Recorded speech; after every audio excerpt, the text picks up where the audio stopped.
Hi, everybody. I'd like to introduce to you guys what's called neuroethics. And to do that, I'm going to share the screen with you and pop you over to the lesson plan on neuroethics.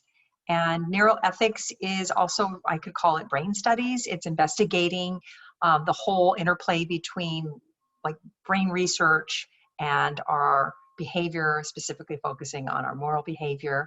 And it's a field that is relatively new, because the more we understand how the brain works, the more we utilize like brain scans and MRIs, and we could highlight certain parts of the brain when we ask certain questions, moral dilemmas, and what's going on inside the brain. We can kind of have insight into the relationship between moral behavior and brain research. So here we go. Let's start up here and kind of learn about the fact that there are two different areas in this field, and one area is the area we're going to be focusing on. Okay, so first of all, there's what's called the ethics of neuroscience, and asking questions like, if I alter part of the brain, if I give somebody, for instance, let's go down here, certain magnetic fields to alter the brain to see if they're lying or not lying, if I administer certain drugs to make somebody less aggressive, or kind of a truth serum if I'm investigating whether they committed a crime, or if I do a brain scan on a criminal, or if I use certain machines to investigate whether the person's telling the truth and investigate their electrical activity in the brain, or to pull a certain memory out of the brain. If I give somebody a pill to make them more intelligent, or there's another form of research where you could put magnets on certain parts of the brain and stimulate the brain to make somebody a greater propensity to lie or to be more honest. So there's this kind of whole field, and this whole field, as I place right here, is called the ethics of neuroscience. And it's asking, are these okay actions to do? Is it okay for neuroscientists to kind of play that mad scientist and alter the brain in certain ways? Is it morally ethical to do that? That is not where I was going in this lesson plan.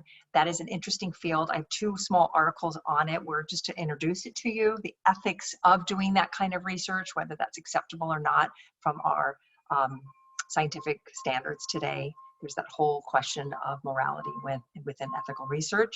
But what instead we were going to focus on is this second section, and this is called the science of neuroethics. And there is a difference. This is the ethics of neuroscience. Are these kind of experiments ethical? And this is the science of neuroethics, which is a different area. And it's looking at the brain and what the brain can tell us about morality. And so we are going to focus a little bit more on that in terms of the films and the topics to cover, even though I introduced that to you with a couple articles. So let's move down here. And actually, it starts right here. Let me see, what do I say here? This is just talking about what neuroethics is about in general, and it's that whole brain research and how it connects to morality. Okay, so let's go here. This is the science of neuroethics, and Article 3 and 4 focus in on that. And again, it kind of takes what you would call the bottom-up approach instead of the top-down approach. It's examining morality by looking at brain research and by looking at also culture and how it interplays with our brain states. It is investigating ideas like neurochemicals that are going on in our brain, neurotransmitters like oxytocin, vasopressin, and how that plays a role in our moral behavior. Oxytocin is going to be mentioned a lot in this lesson plan as an example of what they call a moral molecule. They can do interesting studies where they can give people higher doses of oxytocin and watch how it impacts one's behavior. It allows one to feel more socially connected. It develops a greater sense of compassion and empathy for others. It also creates the sense of trust. So there's that whole kind of research in that regard, and it's a fascinating field to look at. They've done experiments where they've like sprayed oxytocin into the air or placed it up people's nasal passages and just kind of watched and observed how their behavior was altered because of that. So that whole field of the science of neuroethics is fascinating, and that's why I placed it in our curriculum for this class. Some famous researchers: Patricia Churchland, she's a professor down at UC San Diego. She's emeritus at this stage in her career. Her husband as well is a famous philosopher, neuroscientist down there named Paul Churchland. Patricia and Paul are both well known, but she's got a little bit of a little more significantly known than her husband, which I find interesting. We have Paul Zak. Paul Zak is a professor at the Claremont Colleges. We have Joshua Green from Harvard, and then Sam Harris, who's a famous neuroscientist who received his PhD from UCLA and is very well known. He's also well known, Harris, as one of the four horsemen of atheism. If you've ever studied those characters, that would be Richard Dawkins, Sam Harris, Christopher Hitchens, and Daniel Dennett. And then we have Ramachandran, who I believe is probably emeritus as well. Professor Ramachandran is at UCSD. He was my professor. I took all of his classes when I was an undergraduate there. My major was psychology with a minor in biology at the time. And I was his research assistant, and I did research on visual perception. And I worked for him for 2 years down in the lab. He is well known. He's famous for his phantom limb experiments, and the phantom limb is cases where people may have an amputated arm, but they still feel in that amputated arm or the leg, they still feel, you know, pain, and they still feel like itching sensations. And so he had created what's called a mirror experiment to kind of help with that, and where you put your, let's say you have your right arm amputated, you put your left hand in front or arm in front of a mirror, and so your brain sees two arms there, and you could kind of unclench that left arm, and your brain interprets that the right arm in the mirror is being unclenched and being relaxed. And so that sense of pain and pressure, and they feel in that amputated phantom limb, is then alleviated. And so that was kind of fascinating research that he did. Okay. So what I want to do, I kind of gave you a little bio on him there, but let me kind of walk you through some of the key ideas from these thinkers and bring you into kind of the readings and the films for a second. So Patricia Churchland, she wrote a book called Brain Trust, which I listened to on Audible, and I loved it. It was excellent. And she kind of connects the research that she does on the brain research along back to kind of ethical thinkers. I thought that was kind of cool how she discussed Aristotle and Hume in her research. She basically is going to argue that other animals also have some sense of moral sense, and certainly primates do. We already discussed that when we looked at Franz de Waal's research in the last lesson plan on evolutionary ethics. There's going to be a relationship between these two lesson plans. That's why I put them together. And she even says we can witness cases of moral behavior with birds, which I found fascinating. But a lot of her research was focusing on voles. And voles, I've never even heard of a vole until I read her book, Brain Trust. And a vole is a rodent, kind of like a field mouse. And it is, there's two types, two various species of them. One is a prairie vole, not a mole, but a vole. And one is a montan vole. I think it's montan versus montane, but I think it's montan. And the difference between these two is quite significant. So they're both voles, but there's different species of them. And the prairie voles have high levels of oxytocin, the neurotransmitter oxytocin. And because of that, they pair bond. So they have a mate, and they have a mate for life. So it's like they have their little male and female, and they make their babies, and they take care of those babies, and they pair bond, and they nurture those children and so forth. But the montan voles do not. They do not have oxytocin. They do not pair bond. They have polyamorous relationships with other voles, and they don't really like, they give birth to their children, but they don't have those oxytocin levels. So they kind of, the children's kind of have to survive on their own. So it's just a very interesting insight that oxytocin plays a significant role in how they interact, how they bond, how they nurture and so forth. And that is kind of an insight that animals have oxytocin levels, and it kind of gives us insight into our own neurotransmitter oxytocin, how it impacts us. So she, in her Brain Trust, she has this research that she discussed where they've sprayed oxytocin into human subjects and how it impacts and really radically changes their behavior. And then there's some, you know, questionable, it's under like the topic what I originally said up here of the ethics of neuroscience. Would it be then fair for somebody, let's say somebody's going shopping for a car, and they start spraying oxytocin into the air so that people are really going to trust the salesman and say, oh yeah, I really trust you, you're not ripping me off. So that would be very questionable behavior to do that. And so not only does she kind of investigate the role of oxytocin, but the implications because of that, we have to be careful that we don't take that too far and let people, manipulate oxytocin levels in order to get what they want. So that's kind of fun that when she talks about that. She talks about how when you increase oxytocin, stress decreases, trust increases, cooperation increases, and also empathy and compassion increase. So that's very fascinating research that when you alter a biochemical in your brain, all of that can transpire. Now, Paul Zak is famous for his book called The Moral Molecule, and he fits in the same camp as Churchland. He gave a TED Talk. He's one of the TED Talks for the lesson plan. And in the TED Talk, he discussed a lot about oxytocin. He's the one that famously calls it the moral molecule. He does talk about that some people have low levels of oxytocin and higher levels of testosterone, and that could be a problem in certain behavior.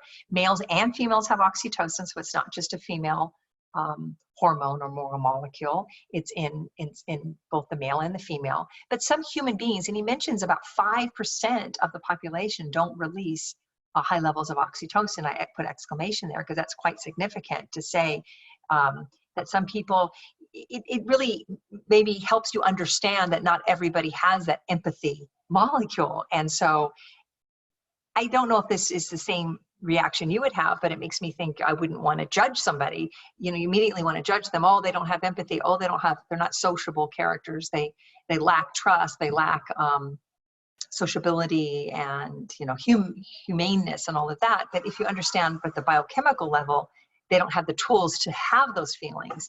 That makes you step back a little bit and maybe have a little bit more compassion even for them. So I don't know if that made sense, but so he has this interesting, I have a little bullet here, improper nurturing and abuse cases, that moral molecule can be reduced. So yes, we may produce that moral molecule in our brain state, impact our behavior, but in cases where people have been abused and have not been nurtured, it impacts that level of oxytocin in our own biological system.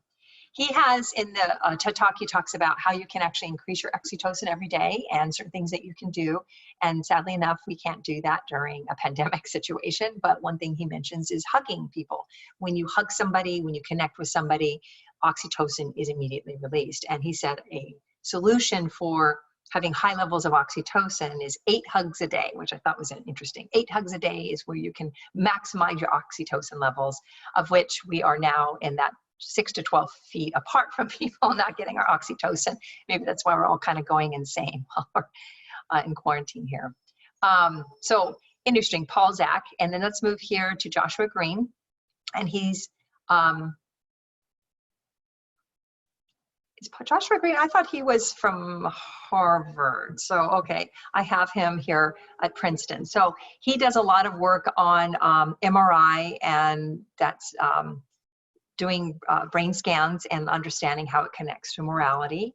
And he, there's a discussion in the article that I have for you guys to read about what's called the trolley dilemma. And the trolley dilemma is the case where the train is going, uncontrollably down the track, and it could either, run over 5 people on the track this way or 1 person over there, and you have the ability to pull the lever. And if you pull the lever, most people will pull the lever to take the life of the 1 and not the 5, and that's kind of a utilitarian, maximizing the greatest good for the greatest number. But the other scenario on the trolley dilemma is when you are standing up on the bridge and somebody's standing there looking at the wild train coming down the tracks, and you have the ability to push this kind of overweight person who's enough weight to stop the train and allow those 5 people to live. And most people want to ask, would they do that? Most people say that they wouldn't, because they're playing a role, and actually, it's very kind of objective to pull the lever, but when you actually have to play the role in pushing the person, a lot of people do not feel comfortable with that. And he talks about how reason does not play a big role as we think it would, but emotion plays a big role. And even though it's logical in both cases, it's our emotional reaction. And he also talks about how when they do present people with a trolley dilemma, or it's also what's called the MASH scenario. There's a old 70s, I think it was in a 70s show called MASH, where they had to, the enemy was coming and there was a baby crying, and they had to place a blanket over the baby's mouth, and actually, you know, the baby ends up dying in order to save the larger group of people, because as the enemy approaches, they would hear the baby crying. And so when different parts of the brain light up depending upon the moral issue, so when you present the subjects with this dilemma and how you'd react, the different parts of the brain light up. And it just shows you that emotion does play a big role, and reason not as much. So that's kind of fascinating. And what does he say here? Okay, let's move down here. I think this was an interesting one, the cross-cultural differences. So he says that different cultures, yes, all human societies have universal moral reactions such as fairness and sympathy. We all have that. It's ingrained maybe from our evolutionary history, as we learned in the last lesson plan.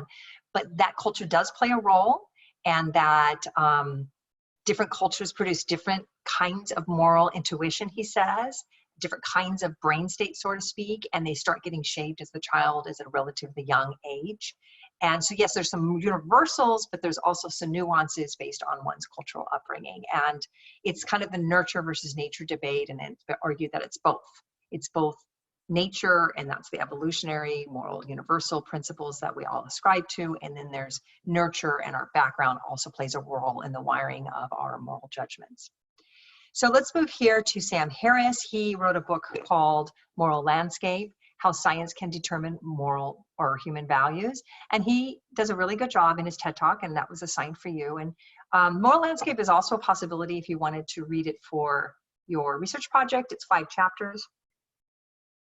But he challenges that concept that was very popular for a long time called cultural relativism, and that all cultures should be not be judged because, you know, each culture has its own set of moral principles, and he, you know, the argument that there is no such thing as universal standards. And he challenges that, and he says, no, you actually can have the concept of universal moral standards, but not investigating it from the supernatural, like God-given moral truths, but more understanding it from a neuroscientific perspective.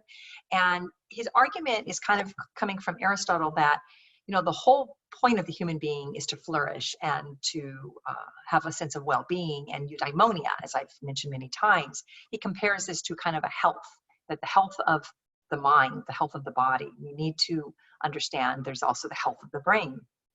And there are certain actions that do not allow humans to flourish, and neuroscience can tell us that. We can investigate what's going on in the brain through brain scans. We can see the brain under stress. We can have evidence that certain actions do not cultivate that sense of well-being. And so science can play a role in really adjudicating actions to some degree. It's not just this, you know, science stay out of the realm of ethics, but that science actually can give us insight into determining human values and actions that we are considered more morally worthy than not, because the brains that are under great stress and great sense of doom, it definitely is portrayed through the MRI scans and so forth. And so that's kind of interesting.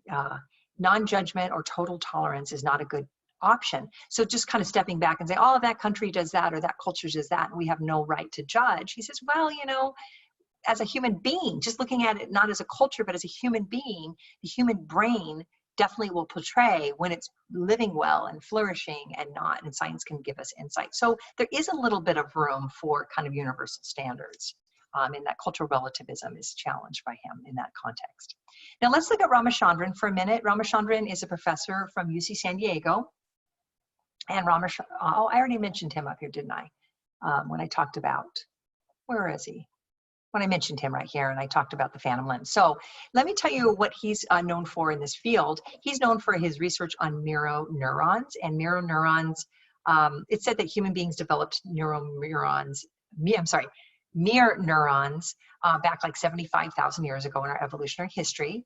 And what it was is that human beings that were able, early Homo sapiens that were able to see somebody, like, for instance, put their hand in fire, and I observed the person putting their hand in fire felt great pain, but as I observed them, as our ancestors observed somebody having their hand burn, the neurons of that person would fire as though their hand was also being burned. Yes, they wouldn't feel the pain receptors because they're not actually having that information go from the hand up into their brain, but the part of their brain that was called mirror neuron part of the brain that would fire, it's I believe in the frontal lobe, it would fire as though they were being burned. And so that is developing a great sense of understanding and empathy what another person is experiencing. They notice that also is found in monkeys, where the monkey will, let's say, grab a banana, and the other monkey watches the banana being eaten by his fellow banana monkey friend, and that monkey would have his or her neurons firing as though they're eating the banana. And those are called mirror neurons. And not all animals have them, but certainly certain primates do and we do. And that allows, according to Ramachandran, it allows to develop a sense of empathy. It allows a sense of compassion, because I can experience kind of what you're going through. If I watch you in pain, I can feel that pain inherent in my, not so much biologically, but emotionally, and those mirror neurons portray that I can connect with that. And then he says that these mirror neurons have allowed for civilization, because we could empathize and connect with other human beings. It develops a sense of self-awareness, like I understand that I am apart from you, but I can also empathize with you because I can see what you're going through and feel it internally within my own self. And because of that, he says that science and humanity can connect together through the research of mirror neurons.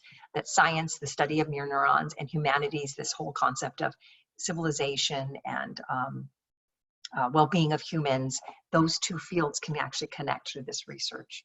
So gave you a little introduction here, required readings. I talk about there's these two fields. There's ethics of neuroscience, and we talked about that, the science of neuroethics, and a few articles there. And the recommended is Churchland here on neuroethics. The reason I didn't assign her, and I used to, and it's a longer article, is just a lot of reading and material to cover, so I didn't want to overwhelm you. The films here, we have TED Talk by Paul Zak at Claremont. We have Ramachandran on mirror neurons. We have Joshua Green, who's giving a lecture at Harvard. And we have Churchland, her interview where she's talking about her brain trust research. And then famously the Sam Harris one, and it's a very, very good one.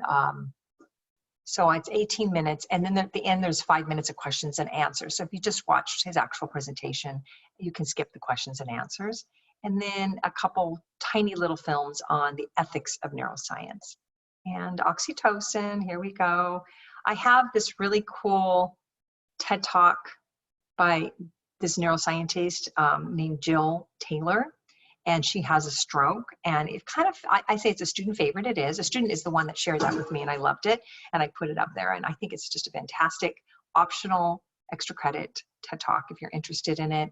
But she talks about what's going on in the right side of her brain versus the left side of the brain, and how each part of the brain allows you to relate to your environment very differently. And so that was an insight she had as she was in the midst of a stroke. She had that experience. It's her right side of her brain allows you to connect and feel one with everybody, and that sense of empathy with everybody. And the left side of the brain is what allows you to feel that sense of separation from the world. And so when she had that stroke in her right side of the brain, she just felt immersed in the world. So it's just kind of interesting that she relays her stroke experience with you. Okay, let's go back here. Hopefully this introduction is under 30 minutes, and it gave you kind of some insights into brain studies and how it relates to ethics. So I'm going to stop the share, and thank you for watching, and I wish you a wonderful day. Namaste to you all. Bye-bye.